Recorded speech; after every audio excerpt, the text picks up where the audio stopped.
Tahukah anda, manusia pernah membina roket gergasi untuk membawa manusia pergi ke bulan.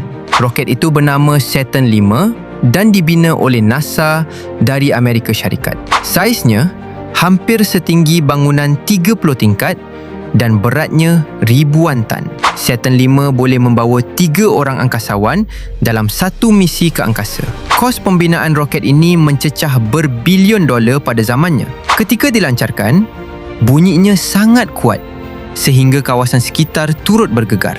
Roket ini menggunakan berjuta liter bahan api hanya untuk keluar dari bumi.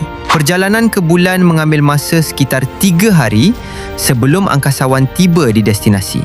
Dengan roket inilah Neil Armstrong menjadi manusia pertama yang menjejakkan kaki di bulan pada tahun 1969.